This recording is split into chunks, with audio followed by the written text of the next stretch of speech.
Dzień dobry Państwu. Jarek Bołdowski z Towarzystwa Ekonomistów Polskich. Dzisiaj jesteśmy, tak jak zresztą zawsze, w kapitalnych rozmowach Andrzeja Mierzwy. I mamy dzisiaj rozmowę taką chyba kontrowersyjną, dlatego że w ostatnich dniach czy tygodniach to temat głośny, bardzo intrygujący, ale chyba musimy złożyć oświadczenia. Tak, oświadczenia. Ja składam oświadczenie, że nie jestem właścicielem żadnej kryptowaluty. Tak? Okay. No powinieneś też złożyć oświadczenie. Jestem. Tak. Ze mną jest Robert Kowalski, który jest członkiem Towarzystwa Ekonomistów Polskich i Robert jest, nie wiem czy tak można to powiedzieć, ale entuzjastą, czy może specjalistą, tak nie wiem, czy ekspertem od kryptowalut. Więc tak sobie pomyślałem, że skoro jesteśmy razem, to powinniśmy troszkę przybliżyć ten temat, bo to weto prezydenckie spowodowało, że temat stał się jeszcze głośniejszy, ale też powinniśmy powiedzieć, nie wypowiadamy się w imieniu Towarzystwa Ekonomistów Polskich, prawda? Tak. Wypowiadamy się osobiście, w związku z tym dlatego przybliżamy w ramach cyklu, który mamy razem z Andrzejem Mierzwą, w ramach kapitalnych rozmów, ale ta rozmowa ma charakter rozmowy prywatnej. A nie organizacyjne. Oczywiście. Kapitalne rozmowy.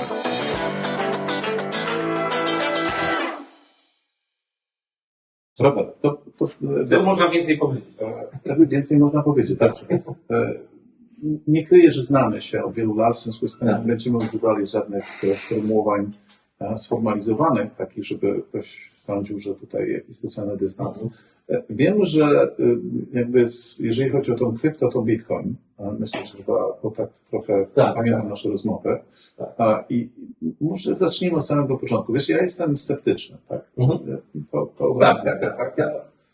Może to wynikać z tego, że spędziłem wiele lat w banku centralnym, w związku z tym przywiązany jestem do innej formy, ale oczywiście też próbuję wyjaśnić, bo w ramach banku centralnego i wszystkich entuzjastów krypto mamy taką sytuację, w której oni uważają, że zostali zdradzeni przez banki centralne, bo teraz banki centralne zaczynają wykorzystywać ich technologię, tak?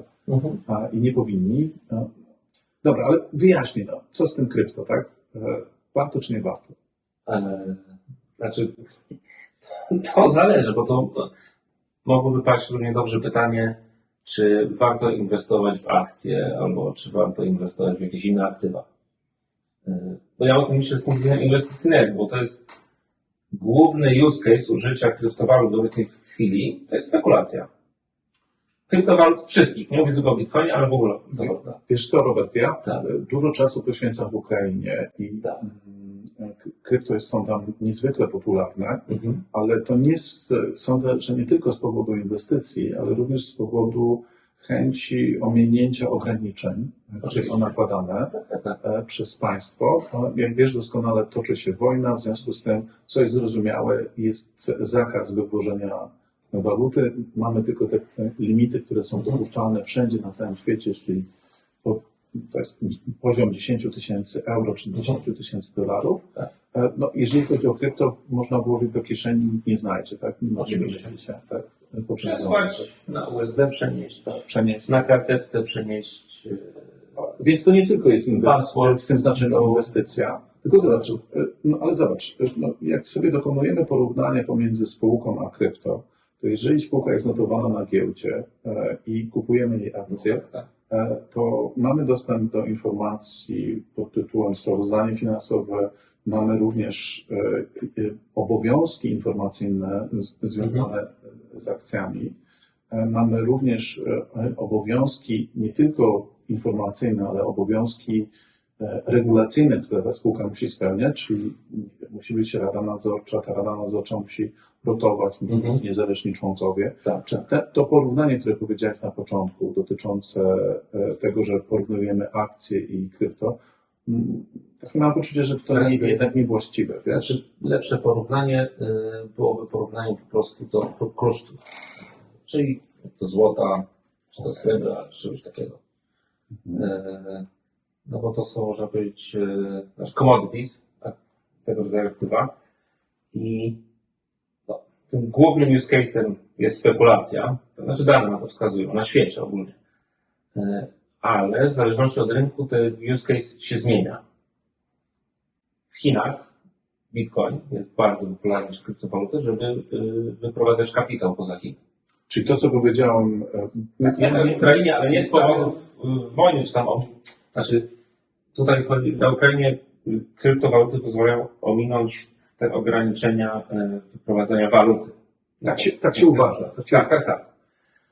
W Chinach chodzi o zabezpieczenie prywatnego majątku bardziej. W szczególności osoby z sektora prywatnego, które się wyrobiają. Wiele osób, znaczy studiowałem też w Chinach, znam wielu Chińczyków, po prostu boją się, no bo to jest też jakiś reżim autorytarny. Okej. Czyli chodzi Ci o to, że jeżeli chodzi o przynajmniej tę jedną walutę, to mamy sytuację, wiarę ludzi w to, że ta wartość, która jest tam ujęta, nie będzie wartością, która wyparuje. O, może w ten sposób, tak? Bo to, że ona będzie fluktuowała, to chyba zgodzimy się, że to tak jest codziennie, oczywiście, pod tym względem, ale tak samo jak uncja złota faluje, prawda? Natomiast różnica pomiędzy złotem a krypto jest taka, że wiemy, ile mamy kopalni złota na świecie. Tak? Wiemy, ile rocznie potrafimy wydobyć tego złota. No oczywiście to nie tylko chodzi o samo wydobycie, ale też są różne sposoby przy okazji miedzi, też jak się wydobywa, też uzyskuje się złoto poprzez odpowiednie wytapianie. W związku z tym pytanie, Bitcoin jest tym nośnikiem wartości, który został uznany, że nie wyparuje, prawda? A co do innych, tak? A może byś powiedział jakiś mechanizm? Taką pozycję na rynku po prostu efekt sieci ma. Najsilniejszy ze wszystkich kryptowalut. Ja w ogóle lubię oddzielać Bitcoina od całej reszty. Dobra, ale wiesz co, ale to mogę w to wejść później. To może, wiesz co, tak, próbuj to sobie uporządkować w głowie, tak? No bo to jest tak. Wiemy doskonale o tym, że wybacz, nie pamiętam dokładnie, który to był rok, 74, 73, 72. Richard Nixon ostatecznie mówi, nie będzie parytetu złota, w związku z tym ten dolar, którego możemy mieć w kieszeni, nie możemy pójść do banku centralnego i go wymienić. Co do zasady, od tego momentu uważa się, że państwa odeszły od parytetu złota. To znaczy, że biorąc tą walutę, moglibyśmy pójść do okienka w banku centralnym i powiedzieć, a teraz proszę wydać mi jakiś tam fragment uncji czy czegokolwiek złota, tak? W tym znaczeniu. W związku z tym wierzymy w papier, tak? Czy wierzymy w monetę, tak? Ale wierzymy w to, ale z drugiej strony mamy za tym państwo, tak? To znaczy uważamy, że to państwo nie zbankrutuje. Tak? Mamy również przypadki przynajmniej czasowych banków, taki kraj, który zapisał się bardzo w historii, to Argentyna. Tak? Zgodzisz się? Tak. No, może przypomnijmy wszystkim, że jeden z najbogatszych krajów był w 10 najbogatszych krajów w I wojnie światowej. Jak nie w pierwszej piątej. No zależy, jak to zależy od miary tego roku pod tym względem. Mamy banknot, wiemy, że za nim stoi bank centralny. Mamy również monopol, dlatego że zapisane jest najczęściej w każdym kraju, może poza Bahama, tak? Jeżeli dobrze pamiętam, tak? Bo Bahama ma własny dolar bahamski cyfrowy, czy już nie pamiętam, taki krypto, też nie pamiętam dokładnie, więc nie chcę kłamać pod tym względem. No i nagle pojawia się krypto, Bitcoin, tak? To jest, kto tam to wymyślił, to te legendy są tworzone, to już mi się wydaje, że to drugorzędne, bo może to nie jest istotne, tak? Ale to, co powiedziałeś, ten element sieciowości, to znaczy, że przecież dawniej bywały ludy, które na przykład płaciły muszelkami, prawda? Tak powstał pieniądz. Znaczy, pieniądz nie powstał z dekretu państwa, tylko to jest jakaś abstrakcja czy technologia społeczna tak naprawdę. No ale to jest użyteczność. Użyteczność. No tak samo jak w aresztach handlują zapałkami zamiast banknotami. No tak, ale dzisiaj jak parkowałeś... Mimo, że zapałki są nic nie warte. No tak, ale jak dzisiaj parkowałeś, to nie zapłaciłeś kozą, tylko pewnie jakimś kozą albo krową, tak, albo jakimś innym zwierzęciem. Trochę się rozwinęliśmy. No dobra, ale słuchaj, dobrze, ale wróćmy do tematu. Znaczy tak, mówisz sieciowość, czyli wyjaśnijmy, czyli wiele osób uwierzyło w Bitcoina, prawda? To jest jakby pierwsza rzecz, to znaczy uznało, że dokonując wymian pomiędzy sobą, ta wartość jest wartością, nie chcę powiedzieć stałą, bo to jest jednak, ona się zmienia. No nie, fluktuacja jest ogromna. Jest to fluktuacja, ale też waluty krajowe też fluktuują, tak? Jakby względem innych walut. Tak, ale to nie na tym poziomie. Nie na czyli rozumiem, że chcesz powiedzieć, że fluktuacje krypto są dużo Są większe. bardzo wysokie, o wiele wyższe niż innych aktywów. Tak, ale jeżeli chodzi o Bitcoina, to wrócę do tego, co ty powiedziałeś mi parę razy, to znaczy, że to, co jest tą wartością Bitcoina, to jest to, że jego liczba jest skończona, prawda? To znaczy, że wszyscy wiedzą o tym, tak, że kiedyś nastąpi ten moment, kiedy będziemy mieli tą maksymalną liczbę Bitcoinów, którą ten mityczny twórca zaplanował. Tak. I to jest zabezpieczone, znaczy tak jak wszystkie prawie kryptowaluty, to jest zabezpieczone miningiem i computing power, kryptografią. I to daje, znaczy to, do czego doprowadzili, ktokolwiek stworzył Bitcoina, to jest majstersztyk inżynierii społecznej, można tak to nazwać. Bo to jest pierwsza, A technologia. znaczy inżynierii społecznej poprzez użycie technologii i tego efektu sieci, bo bez wiary w to, czym to jest, to nie jest nic warte. Ale tak samo ze złotem. Czy bardzo podobnie. No tak, ale zauważ, że Ludzie wierzą w złoto. to prawda, ale To jest złoto... bardzo ograniczone. Ale zobacz, Zasób złota. tu jest złoto, tak? Wierzymy w to, tak? Tak, Wierzymy w to, tak. ale też złoto może być wykorzystane na przykład w tym telefonie, tak? Pewnie jakaś tam To w niewielu celach. frakcja gdzieś tego złota jest W wykorzystana. porównaniu do miedzi użycie jest o wiele, wiele mniejsze, niższe. Okej, to prawda, ale myślę, że pewnie moglibyśmy długo dyskutować o tym, ale pewnie sposób przetapiania, tak, który był prostszy, tak, to doprowadziło do tego. Zresztą, jak wiesz doskonale, jakbyśmy spojrzeli w historię, to srebro zaczęło konkurować ze złotem. Zdaje się, że to był XVII-XVI wiek, ale niestety nie udało się.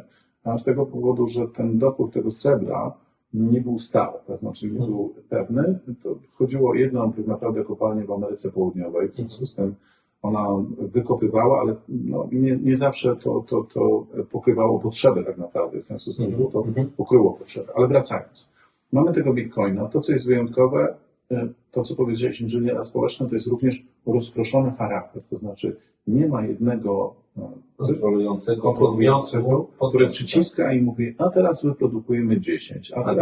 A tak jest praktycznie w przypadku prawie wszystkich innych kryptowalut. Dobra, ale teraz jeszcze... To jest taka fundamentalna różnica. Okej, czyli chcesz powiedzieć, inni kontrolują przycisk, ale mamy jeszcze coś, co nazywa się stablecoinem, prawda? Czyli... To jest zastosowanie tej technologii przez podmioty prywatne głównie. No dobra, ale Czy zobacz. też banki centralne teraz chcą tego używać. No dobra, ale chcą używać. To znaczy rozróżnijmy cyfrową walutę banku centralnego od stablecoina. Oczywiście. To są dwa różne pojęcia, prawda? Pod tym względem. I teraz zobacz, mamy tego stablecoina. Ktoś stworzył taką szaloną hipotezę. Nie wiem, czy może to nie jest szalona hipoteza, że teraz to działanie, które jest w Stanach Zjednoczonych, które spowodowało zatrzymanie prac nad e-dolarem, wiąże się z tym, że ktoś nie uwierzył w to, że e-dolar będzie właściwy, ale że lepiej budować stablecoiny, które będą zabezpieczone dolarem, bo w ten sposób obieg dolara będzie równie wysoki albo jeszcze będzie rósł, tak? Po dominacji waluty. Tak? Można o tym podyskutować, ale być może to zabezpieczy status dolara. Być może. Być może. No dobra. A oponenci Central Bank Digital Currency, CBDC, z których rozumiem, obawiają się tego, że jeśli cyfrowy pieniądz będzie pod pełną kontrolą banku centralnego, no to wtedy bank centralny może sobie programować co chce.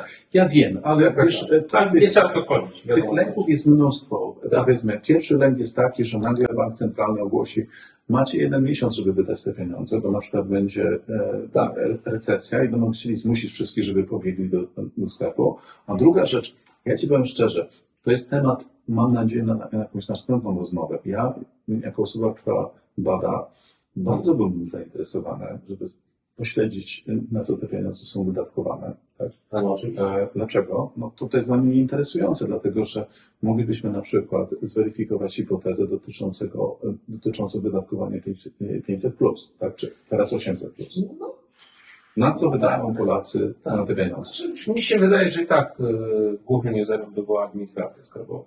No dobrze, ale poczekaj, dobrze. Ale widzę, że ty jesteś bardzo sceptyczny, ale teraz tak. Dokonaliśmy jakiegoś takiego wielkiego przejścia historyczno-światowo, tak, walutowo i jesteśmy w Polsce, tak? Prezydent dobrze zrobił, że zawetował, czy źle? Dobrze. Dobrze zrobił, tak? A teraz wyjaśnię Tak. nam wszystkim, dlaczego dobrze zrobił, tak? Dlaczego dobrze zrobił? Znaczy, ja w ogóle pierwszy raz się natknąłem na tą ustawę, bo ona zaczęła być procedowana na początku 2024 roku, ale latem zauważyłem, że ten zespół Rafała Brzoski zajmujący się deregulacją, tam z kancelarią Domański, Zaszewski-Palinka i fundacją przedsiębiorczości, napisali uwagi do tego projektu ustawy dotyczące gold platingu i nadregulacji do przygotowania ustawy. No oni się zajmują deregulacją obecnych ustaw, ale od razu sygnalizują, no, drogi rządzie, tutaj coś szykujecie, ale po co wprowadzacie nadmierne regulacje w stosunku do tej dyrektywy unijnej versus inne kraje? No i po co to było zrobione? Robert, tu się absolutnie nie zgodzimy, ale myślę, że to jest właściwe, że nie mamy tylko jednego poglądu. A z tego powodu, i też muszę tutaj złożyć oświadczenie, ja pracowałem w Urzędzie Komisji Nadzoru Finansowego. A oczywiście nie będę odwoływał się do jakichś spraw jednostkowych, natomiast muszę Ci powiedzieć, że wielokrotnie problemem nawet nie było to, żeby zidentyfikować tego, który czyni zło na rynku, tylko wielokrotnie problemem było to, żeby egzekwować prawo, które już istniało, tak? Dlatego, że wielokrotnie, nie wiem, mogę teraz być może nawet skłamię, tak? Ale czy wiesz, ile osób zostało skazanych w Polsce za tak zwany insider trading? Zero. Bo są pojedyncze przypadki, pamiętam. Jest kilka przypadków, tak? No ale dobrze, ale może. mam teraz pytanie do Ciebie. No dobra, pakiet 91 albo 92, tak? To znaczy, że jesteśmy tak fantastycznym rynkiem, to znaczy, że w ciągu tych 33 lat, czy 34 lat, wybaczcie, nie pamiętam dokładnej daty, kiedy GPW ruszyło, czyli rozumiem, że my chodziliśmy z melonikami, tak, i byliśmy dżentelmenami na tym rynku, tak? Nie. No to teraz mi powiedz, no bo ty mówisz tak, nadregulacja, a ja mówię, jako były pracownik tamtej instytucji, chcę ci powiedzieć, że wielokrotnie brakowało prawa. To znaczy, że ktoś mówił, że... Prawa czy egzekwowania prawa? Wiesz co, egzekwowania, ale zauważ, że nie jesteśmy w krajach common law, w których sędzia jest tym, który jest dominujący w znaczeniu, chodzi o jego wzięcie pod uwagę precedensu. Jesteśmy w kulturze prawa europejskiego kontynentalnego, co oznacza, że mamy kodeksy. To już od, bym powiedział, dawnych lat. To jest ta różnica. No i nawet taki pan, co nazywał się Napoleon, twierdził, że sędzia ma być tylko ustami ustaw, tak? Nie wiem, czy pamiętasz, tak? Czyli, że on tylko ma po prostu dokonywać, bym powiedział, egzekwowania tego, co jest zapisane. Czyli dlatego mamy tak wiele bardzo, bym powiedział, dokładnych regulacji. Więc no ty mówisz dobrze, ja mówię, nie jestem zadowolony z tego, że nadal nie mamy przepisów regulujących.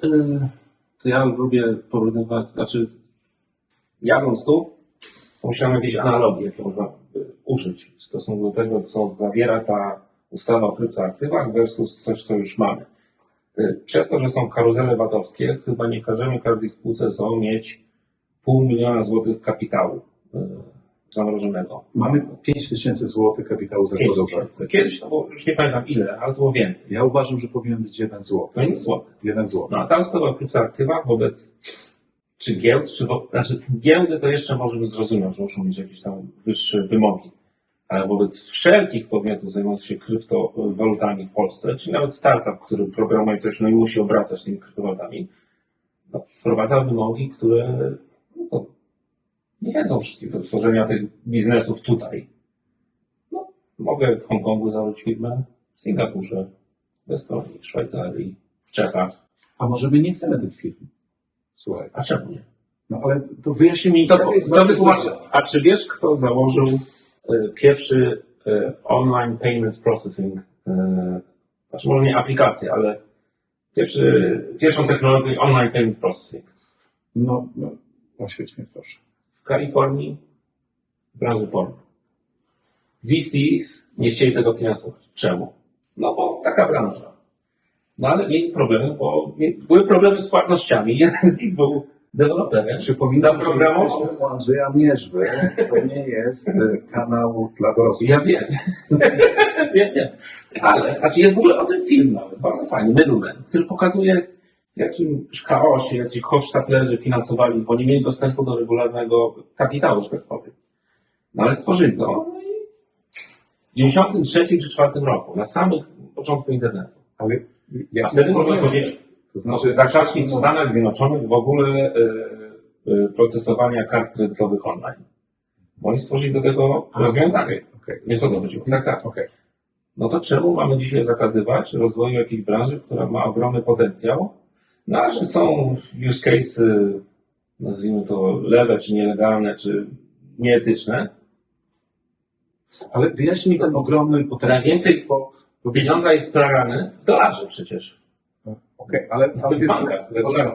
to jest szklanka. Szklanka Tak. została wyprodukowana ze szkła, tak? Tak. Tu jest jakaś wartość. Jak stłuczę tę szklankę, to nawet bym powiedział, mógłbym pewnie to szkło gdzieś sprzedać, tak, żeby Tak. otrzymać jakąś wartość. No, Mhm. wyjaśnij mi, ja słyszę o tym olbrzymim potencjale, tak? Tak, ale gdzie on jest? To znaczy, że Znaczy, okej, to dam dwa przykłady. Staram się zachować mój majątek w Zimbabwe. Mam kolegę z Zimbabwe, więc nie wiem, to rozumiem. No, jak tam jest, no, pieniądz jest nic nie wart. Tam była hiperinflacja przez... a nie zmienili nazwę. A już No nie, nie śledzę. to dawna rodezja, tak? Dawna rodezja, tak? Nie śledzę tego. Posiadanie kryptowalut pozwala osobom fizycznym zachować wartość tego, co tworzą i wymiany.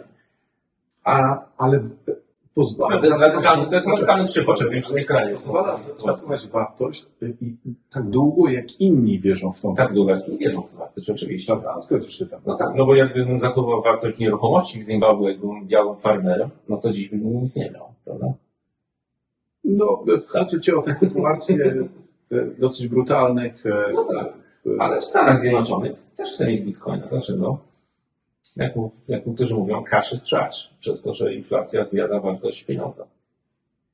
Mhm. Więc, znaczy, tu jest akurat wartość bitcoina. Ale te pieniądze Największa. możesz włożyć na depozyt, tak? Do jakiejś instytucji kredytowej. No tak, tylko Możesz również zainwestować te pieniądze, kupić ziemię, tak? no, ale jeżeli miałem depozyt na Cyprze, oczywiście powyżej tam jakiegoś poziomu, no to trochę mi zabrał w ramach tego haircut rząd pieniędzy. Gdy nadszedł kryzys. Ale cypryjski? Tak. Tak? No nie wiem, to był 2013 czy 2012 rok. Ale co, dokonywał jakiś, bym powiedział, odcinań Z? No, znaczy nie Z, bo ile oni skonfiskowali? 10% wartości depozytów powyżej jakiegoś poziomu. Szczegółów nie pamiętam, ale była taka sytuacja. Wiesz, może ja jestem naiwny, bo nigdy nie miałem tego rachunku, więc No tak, nie tak. słyszałem, tak, wiesz. Albo Chociaż nie. zachowanie wartości przed komornikiem. Nie, muszę tutaj też To złożyć. jest kolejny case. Studiowałem w Wielkiej Brytanii, miałem rachunek w Wielkiej Brytanii. Tak, do końca nie pamiętam, czy go zamknąłem, czy też nie. Tak, Już nie go zamknę. już mi go zamknęli. Tak. A mam jeszcze książeczkę czekową. A jak masz rachunek na Bitcoinie, to nic go nie zamknie. No dobra, Chyba, że zgubisz klucz. porządek. Ale teraz, To wtedy straci. to żebyśmy wiedzieli, czy tak, ja uważam, że to było źle, tak, że było weto. Ty uważasz, że to było dobrze, tak? No ale generalnie rzecz biorąc... Znaczy, nie mówię o powodach weta, w sensie czemu ten prezydent zrobił to weto, to jest już osobna sprawa. Zakładam, że nadmierna regulacja w tej ustawie była jednym z powodów, czy głównym powodem, przynajmniej ja tak na to patrzę. Ale Robert, ale poczekaj, ale tak czy siak efekt jest taki, że jest jak z tym angielskim Himmelsbacha, tak? To znaczy, tak? To prawda. Nic nie mamy teraz jakby, tak? W tym znaczeniu, czyli tak naprawdę wróciliśmy do punktu wyjścia, tak? To jest teraz pytanie, czy z tego powodu no, ty chcesz, żeby ta regulacja była, czy też Nie chodzi. czy ty jesteś po prostu razem jesteśmy za wolnym rynkiem, tak? Ale to zrozumienie wolnego rynku może się przesuwać bardziej w stronę anarchii albo Ordoliberalizmu, powiedzmy, czy coś takiego. no tak, albo tego wątku, bym powiedział, bardziej jeszcze skrajnego, tak? To nie chodzi o to, żeby nie było tej regulacji, tylko żeby nie było gold platingu i przeregulowywania tam, gdzie nie jest potrzebne. Ale poczekaj, ale to jest tak, to mamy tutaj taką sytuację, w której nie mamy dyrektywy, tylko mamy rozporządzenie, tak, które reguluje, daje jakieś ramy, tak, i mówi tak, to jest rozporządzenie, to rozporządzenie będzie obowiązywało we wszystkich, mówimy o tym tak zwanym MiCA, prawda? Ono obowiązuje we wszystkich krajach Unii, prawda? Nie mamy dyrektywy, w związku z tym państwa, bym powiedział, członkowskie Unii Europejskiej mają prawo do tego, żeby sobie coś bardziej doregulować. No to tak byś chciał powiedzieć, że zakazujesz Szwecji, Finlandii tego bardzo rozbudowanego, tych rozbudowanych regulacji chroniących konsumentów, tak? Bo te kraje są znane z tego, że chronią konsumentów. To dlaczego w Polsce nie będziemy chronili ludzi od krypto, tak? Wiesz. Zależy, zależy od celu, czy mamy chronić tak, aby wszyscy zakładali konta na giełdach krypto za granicą, czy w Polsce. Nasz efekt tego będzie taki, że wszystko będzie poza Polską się działo. No dobra, ale to znaczy, chcesz powiedzieć tak, nie możemy wykluczyć tych ludzi, którzy są zainteresowani tym fragmentem rynku, tak? Tak? Już nie pamiętam, znaczy to są różne tam szacunki, ale 2 do 5 milionów Polaków tak, ja też inwestowało w krypto. Wśród młodych 40% posiada krypto, czy inwestowało. Przed przyjściem tutaj spytałem syna, stwierdził, że nie, on nie, tak? Ale wyłudzał ode mnie pieniądze na różne gry, tak? W związku z tym i tam miecz kupował i tak dalej. Miecz kupował, więc to też jest takie krypto, tak? Znaczy, Pseudo-krypto. kiedyś kryptowaluty będą po prostu we wszystkich grach. Okej, no dobra, ale ku grzegłowi, bo mamy taką rozmowę, przekonarzamy się, historycznie sobie mówimy o różnych rzeczach. Czyli tak, ty mówisz tak, skoro mamy tą grupę Polaków, którzy w to wierzą, tak, to czemu mamy pozwalać, żeby inni na tym zarabiali, tak? O to ci chodzi? O to, ale również o to, żeby po prostu pozwolić na rozwój rynku, na który my mamy, według mnie, niesamowite potencjalne przewagi. Branża fintech w Polsce ma się świetnie. Rozwija się dzięki temu, że prywatyzowaliśmy banki i mamy talent ludzki, w sensie programistów po prostu i ludzi i osoby z bankowości. Blik jest chyba najlepszym przykładem tego, w sensie polskiej innowacji w obszarze fintech. Łatwo by było wielu z tych osób przekierować swoje zdolności czy ręce na branżę krypto, żeby coś tworzyć. Jedna z największych giełd krypto na świecie, Crypto.com, jest założona przez Polaka, tylko że w Hongkongu. Krzysiek Marszalec. No, szkoda, że nie w Polsce, bo oni chyba tam, już nie pamiętam, LA Dodgers Stadium, czy coś się nazywa Crypto.com. No, gigantyczna firma. Ja myślę, że Tysiące miejsc pracy. Robert, znamy się wiele lat, w związku z tym jestem przekonany, że moglibyśmy tak następne parę godzin sobie dyskutować. Ale musimy kończyć ten nasz odcinek i jeszcze raz powtórzyć, że ta rozmowa miała charakter nieinstytucjonalny, choć razem jesteśmy w Towarzystwie Ekonomistów Polskich. Też są różne. Ja nadal czuję się nieprzekonany, tak? Ty jesteś, jak rozumiem, dalej entuzjastą. Ja ciebie nie przekonałem do tego, tak? Nawet używając tych różnych, bym powiedział, argumentów. Ja od 2016 roku inwestuję w krypto, w bitcoina i tak dalej. I pracowałem w branży rok, poznałem ją na wylot. Jak nie pracowałem, no to poznałem... Uwierzyłeś, tak? Nie, ja uwierzyłem wcześniej. Tylko, że ja zawsze wierzyłem w bitcoina głównie, już niekoniecznie w te inne waluty, może i Ethereum jeszcze, ale po pracy w tej branży przez rok z niej wyszedłem, bo uznałem, że to jest największa banda odszczepieńców, spekulantów i przedziwnych ludzi, jakich w życiu spotkałem. Prawda. No, mówisz, że jesteś entuzjastą, a na koniec mówisz, ja nie wiem. Wydaje mi się, proszę Państwa, że to chyba będzie najbardziej kontrowersyjny odcinek Towarzystwa Ekonomistów Polskich u Andrzeja Mierzwy w rozmowach kapitalnych.